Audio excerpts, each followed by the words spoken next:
Good morning and नमस्कार दोस्तों, स्वागत है आप सभी का आपके अपने YouTube channel GK search engine पर।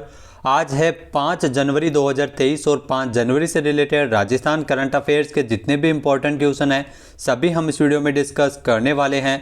तो पूरा वीडियो बहुत ध्यान से देखना और वीडियो के एंड में मैं आपसे क्वेश्चन पूछूंगा जिसका आंसर आपको कमेंट बॉक्स में देना है। कल के वीडियो में मैंने आपसे क्वेश्चन पूछा था जो था हाल ही में जयपुर में लोकसभा और देश की विभिन्न राज्यों की विधानसभाओं के पीठासीन अधिकारियों और सचिवों का सम्मेलन कब आयोजित किया जाएगा। तो इस सम्मेलन का आयोजन है वो 10 से लेकर 13 जनवरी तक किया जाएगा, यानी कि बी ऑप्शन इसका बिल्कुल सही था। जिन दोस्तों ने बी ऑप्शन कमेंट बॉक्स में सही जवाब दिया था उनको हार्दिक शुभकामनाएं। लोकसभा और देश की अलग अलग राज्यों की विधानसभाओं के पीठासीन अधिकारियों और सचिवों का सम्मेलन 10 से लेकर 13 जनवरी तक आयोजित किया जाएगा राजस्थान विधानसभा जयपुर में। ये 83वां अखिल भारतीय पीठासीन अधिकारी सम्मेलन जो 11 और 12 जनवरी को राजस्थान विधानसभा में होगा और इसी के साथ ही विधानसभाओं के सचिवों की 59वीं कॉन्फ्रेंस का आयोजन है वो 10 जनवरी को किया जाएगा। राज्यों की विधानसभाओं के कार्य संचालन, कार्यवाही सहित विधानसभा के अन्य विषयों पर विचार विमर्श और सुझाव प्रस्तुत करने के लिए इसमें अपने अपने अनुभव की जानकारी है वो इसमें साझा की जाएगी। इस सम्मेलन का मौका 11 साल बाद है वो राजस्थान को मिला है। पिछली बार यह सम्मेलन साल 2011 में आयोजित किया गया था राजस्थान में। चलिए स्टार्ट करते हैं आज के करंट अफेयर्स। पहला क्वेश्चन है, हाल ही में पाली जिले के रोहट में 18वें राष्ट्रीय स्काउट एंड गाइड जंबूरी का उद्घाटन किसके द्वारा किया गया था। तो राष्ट्रपति द्रौपदी मुर्मू के द्वारा इसका उद्घाटन किया गया था, यानी कि ए ऑप्शन इसका बिल्कुल सही है। ध्यान रखना, पाली जिले के रोहट में 18वीं राष्ट्रीय स्काउट एंड गाइड जंबूरी का आयोजन अब हो रहा है। आइए जानते हैं इंपॉर्टेंट फैक्ट्स। तो राष्ट्रपति द्रौपदी मुर्मू ने 4 जनवरी 2023 को राजस्थान के पाली जिले के रोहट में 18वें राष्ट्रीय स्काउट एंड गाइड जंबूरी का उद्घाटन किया। इस 7 दिवसीय मेगा इवेंट में देश भर से 35,000 से अधिक स्काउट एंड गाइड के इसमें हिस्सा लेंगे। कार्यक्रम स्थल पर 3500 टेंट भी इसके लिए लगाए गए हैं। ये स्काउट एंड गाइड समारोह जो 4 जनवरी से लेकर 10 जनवरी तक आयोजित किया जाएगा। ये राजस्थान की जो अब तक की दूसरी जंबूरी है। इससे पहले राजस्थान में वर्ष 1956 में जो दूसरी राष्ट्रीय जंबूरी का आयोजन है वो 27 से लेकर 31 दिसंबर तक जयपुर में किया गया था। 66 साल बाद राजस्थान को दूसरी बार ये मौका मिला है। इस जंबूरी में बांग्लादेश, सऊदी अरब, घाना, श्रीलंका, मलेशिया, नेपाल, केन्या आदि देशों से भी 400 स्काउट एंड गाइड इसमें हिस्सा ले रहे हैं। अगला क्वेश्चन है, हाल ही में पुलिस अनुसंधान और विकास ब्यूरो की मेज़बानी में पुलिस जांच एजेंसियों के प्रमुखों का जो तीसरा राष्ट्रीय सम्मेलन है वो कहां आयोजित किया जाएगा। तो इस राष्ट्रीय सम्मेलन का आयोजन वो राजस्थान की राजधानी जयपुर में होगा, यानी कि ए ऑप्शन इसका बिल्कुल सही है। आइए जानते हैं इंपॉर्टेंट फैक्ट्स। तो पुलिस अनुसंधान और विकास ब्यूरो की मेज़बानी में पुलिस जांच एजेंसियों के प्रमुखों का जो तीसरा राष्ट्रीय सम्मेलन है जिसका उद्घाटन 5 जनवरी को केंद्रीय गुप्तचर प्रशिक्षण संस्थान जयपुर में जो केंद्रीय गृह राज्य मंत्री भारत सरकार के नित्यानंद राय के द्वारा आयोजित किया जाएगा। 6 जनवरी को राज्यपाल के कलराज मिश्र द्वारा इस सम्मेलन का समापन भी किया जाएगा।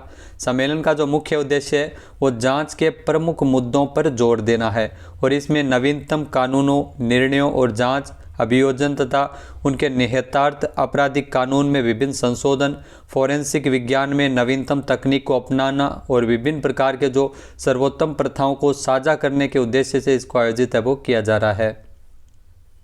नेक्स्ट है, जैसलमेर पंजाब केसरी नाम से मशहूर जैन धर्म के आचार्य विजय वल्लभ सूरीश्वर जी की जयंती के अवसर पर कितने रुपए का स्मारक सिक्का है वो जारी किया गया। तो ध्यान रखना, 150 रुपये का यह स्मारक सिक्का है वो जारी किया गया है, यानी कि ए ऑप्शन इसका बिल्कुल सही है।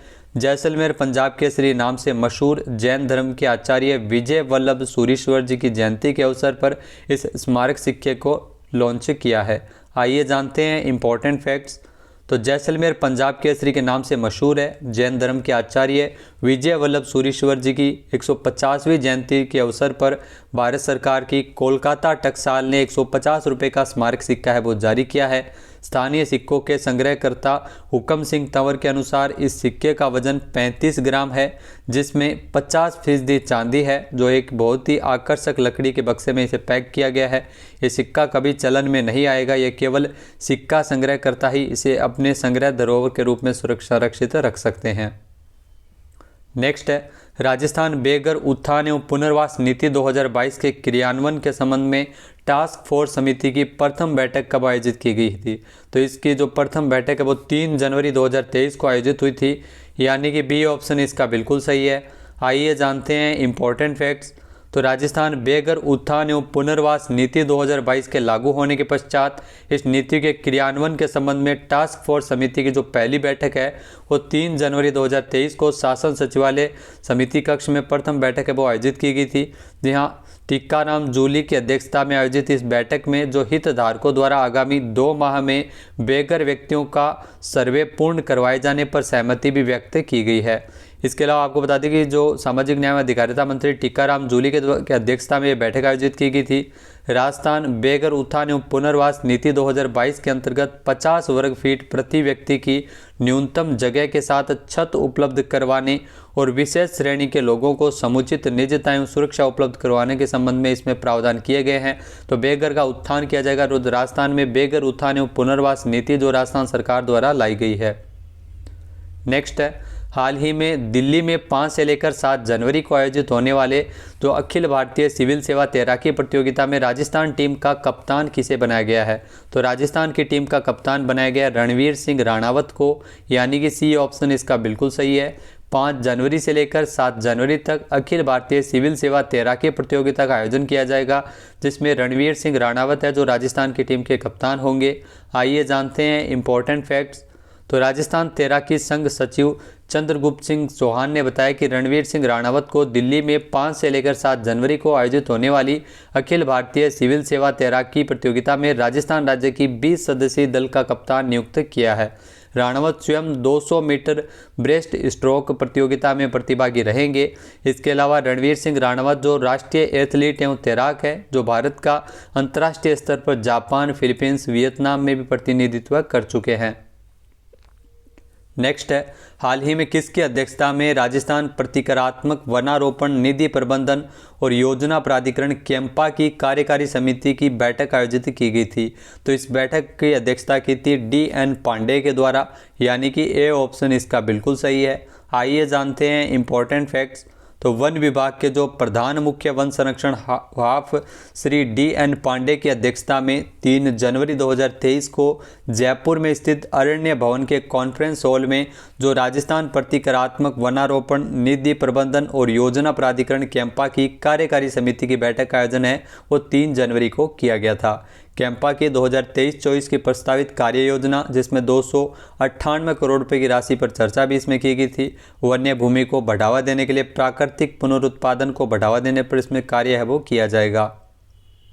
नेक्स्ट क्वेश्चन है, हाल ही में मुख्यमंत्री अशोक गहलोत ने नाना भाई खांट शिक्षक गौरव पुरस्कार से किसे सम्मानित किया है? तो सीएम अशोक गहलोत द्वारा ये पुरस्कार देकर सम्मानित किया गया था दुर्गाराम मोवाल और महेंद्र कुमार मीणा को, यानी कि सी ऑप्शन इसका बिल्कुल सही। उपरोक्त दोनों इन दोनों को यह पुरस्कार सीएम अशोक गहलोत के द्वारा दिया गया था। आइए जानते हैं इम्पोर्टेंट फैक्ट्स। तो दुर्गाराम मोवाल और महेंद्र कुमार मीणा इन दोनों को नाना भाई खांट शिक्षक गौरव पुरस्कार से नवाजा गया था। 29 दिसंबर 2022 को राजस्थान के मुख्यमंत्री अशोक गहलोत ने जो प्रदेश के उदयपुर के मोहनलाल सुखाड़िया विश्वविद्यालय में आयोजित 10वें अंचल स्तरीय जनजातीय प्रतिभा सम्मान समारोह और सर्व समाज शिक्षक गौरव समारोह 2022 में अनेक आदिवासी प्रतिभाओं को सम्मानित किया था। दुर्गाराम मोवाल जो उदयपुर के पारगियापाड़ा गांव की राजकीय उच्च प्राथमिक विद्यालय में तृतीय श्रेणी के अध्यापक पद पर कार्यरत है। आदिवासी क्षेत्रों में गरीब बच्चों के लिए मसीहा माने जाते हैं। दुर्गाराम ने जो 400 बच्चों को बाल श्रम से और तस्करी से बचाकर मुख्य धारा से जोड़ते हुए विद्यालय तक लाने और शिक्षा से जोड़े रखने के लिए इनके किए गए प्रयासों के लिए शिक्षक दिवस के अवसर पर इनको राष्ट्रपति के द्वारा सम्मानित भी किया गया था। तो इसलिए ये आपके लिए महत्वपूर्ण हो जाते हैं। दुर्गाराम मोवाल यहाँ से क्वेश्चन पेज से एग्जाम में पूछा भी गया था। नेक्स्ट है, राष्ट्रीय उष्ण अनुसंधान केंद्र बीकानेर और किस संस्थान के मध्य MOU किया गया है? तो ये ध्यान रखना, राष्ट्रीय उष्ण अनुसंधान केंद्र बीकानेर और भारतीय विज्ञान संस्थान बेंगलुरु के मध्य MOU पर हस्ताक्षर किए गए थे, यानी कि ए ऑप्शन इसका बिल्कुल सही है। आइए जानते हैं इम्पोर्टेंट फैक्ट्स। तो राष्ट्रीय उष्ण अनुसंधान केंद्र बीकानेर और भारतीय विज्ञान संस्थान बेंगलुरु के मध्य रिसर्च और नॉलेज एक्सचेंज प्रोग्राम के तहत 8 दिसंबर को बेंगलुरु में एक MOU भी किया गया था। इस MOU पर राष्ट्रीय उष्ण अनुसंधान केंद्र की ओर से डॉक्टर आर्तबंधु साहू निदेशक और भारतीय विज्ञान संस्थान की ओर से कैप्टन श्रीधर वारियर रजिस्ट्रार ने इसमें हस्ताक्षर किए थे। MOU के संबंध में जानकारी देते हुए बताया गया है कि इस MOU के तहत दोनों संस्थान है वो अनुसंधान एवं विकास की दिशा में मिलकर कार्य कर सकेंगे। नेक्स्ट है, हाल ही में रेल मंत्रालय ने अपनी हेरिटेज लाइन पर हाइड्रोजन पावर ट्रेन शुरू करने की योजना किस नाम से शुरू करने की घोषणा की है। तो ये ध्यान रखना, इस योजना को हाइड्रोजन फॉर हेरिटेज के नाम से शुरू किया जाएगा रेल मंत्रालय के द्वारा, यानी कि सी ऑप्शन इसका बिल्कुल सही है। आइए जानते हैं इंपॉर्टेंट फैक्ट्स। तो केंद्रीय रेल मंत्री अश्विनी वैष्णव के द्वारा बताया गया था कि भारत है वो हाइड्रोजन से चलने वाली ट्रेनों का विकास कर रहा है और 2023 तक ये ट्रेन तैयार हो जाएगी। रेल मंत्रालय के द्वारा जो अपनी हेरिटेज लाइन पर हाइड्रोजन पावर ट्रेन शुरू करने की योजना की घोषणा की गई है और इस योजना को हाइड्रोजन फॉर हेरिटेज नाम से शुरू किया जाएगा। जी हाँ, हाइड्रोजन से चलने वाली ट्रेनों को नैरो गेज और मीटर गेज दोनों ही लाइनों पर शुरू किया जाएगा। इन ट्रेनों की शुरुआत के लिए 8 हेरिटेज रूट की पहचान भी की गई है। तो ये ध्यान रखना, 8 हेरिटेज रूट की पहचान है वो हाइड्रोजन ट्रेन के लिए की गई है। इसके अलावा एक स्वच्छ ऊर्जा स्रोत के रूप में शून्य कार्बन लक्ष्यों का समर्थन करते हुए एक रेल ईंधन हाइड्रोजन के माध्यम से जो जर्मनी में ही अब तक हाइड्रोजन से चलने वाली ट्रेन है वो बनाई गई है। नेक्स्ट है, हाल ही में विश्व ब्रेल दिवस कब मनाया गया। तो ये ध्यान रखना, हाल ही में विश्व ब्रेल दिवस मनाया गया है 4 जनवरी को, यानी कि बी ऑप्शन इस क्वेश्चन का बिल्कुल सही है। आइए जानते हैं इंपॉर्टेंट फैक्ट्स। तो आपको बता दें कि ब्रेल दिवस है वो 4 जनवरी को मनाते हैं नेत्रहीनों को पढ़ने लिखने की काबिलियत देने वाले लुई ब्रेल के जन्म दिवस के अवसर पर। 4 जनवरी 1809 को फ्रांस में हुआ था लुई ब्रेल का जन्म।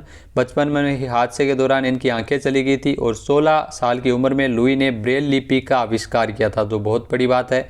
तो 4 जनवरी को इनके स्मृति में हर साल ब्रेल दिवस है, विश्व ब्रेल दिवस मनाया जाता है। आइए जानते हैं इंपॉर्टेंट फैक्ट्स। तो विश्व ब्रेल दिवस जो हर साल 4 जनवरी को मनाते हैं, यह दृष्टिबाधित लोगों के लिए संचार के साधन के रूप में ब्रेल लिपि के महत्व के बारे में जागरूकता बढ़ाने के लिए मनाया जाता है।